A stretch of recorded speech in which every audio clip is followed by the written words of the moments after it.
What's the word? What's the word? What's the mother word, man? Tap in, bro. Today is one of those days, bro, where we talking about mental health. Well, not even just mental health, health in general, bro. Chris Johnson, Mr. 2000.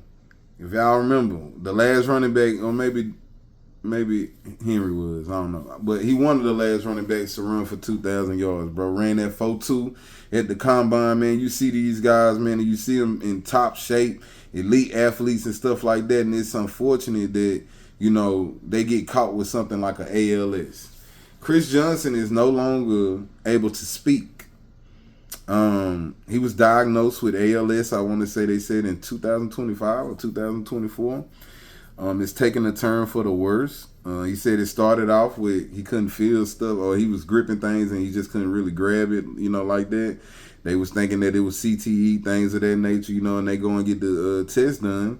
Come to find out it's ALS. They go through, everything that they can go through, and eventually, Chris Johnson at 39, just started losing the ability to do a lot of things, and right now he's no longer able to talk. He doesn't even look like himself, bro. Like, I had just seen Chris Johnson on a podcast, and I ain't saying it was like recently, but they pop him back up, like it's still in circulation. And man, he still look like the Chris Johnson, from when he played in the league. Fast forward to a year or two now, and man, this guy looks like, a shell of himself. It looked like he was never in the NFL, like nothing. He's a skinny, shell of himself, man. And it's so sad, bro.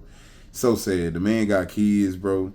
Man got a wife, bro. Man got a legacy. You know what I'm saying? Like, to see something like that where he's sitting back and can't speak and got to look at the screen to get the words off and tell people, you know what I'm saying, what he's saying, like, that's crazy, bro. And I remember scrolling past this interview all day.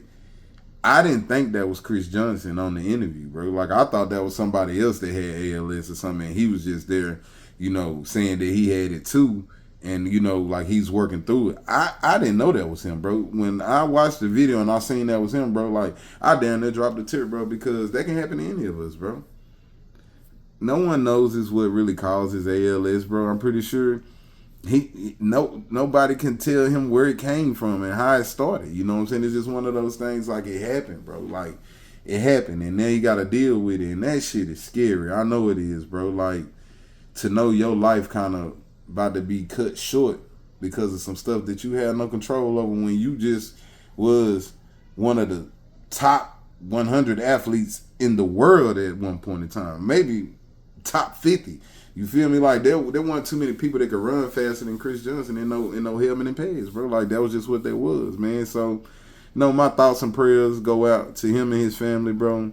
And I just hope, bro, something can happen that work in your favor, but it don't always work like that, bro. And we are what we are as a society, bro, and we just don't have a cure for ALS, you know what I'm saying? And it's one of those sad days that you realize that we finna lose somebody, bro, that meant so much to the NFL community way sooner than what we expected, man. And that happens a lot of time in sports, but, it's kind of like, damn, boy, like, that shit sad, man. So, y'all let me know down in the comments, man, what y'all think about that, bro. And like I said, my thoughts and prayers with Chris Johnson, bro, and his family, bro.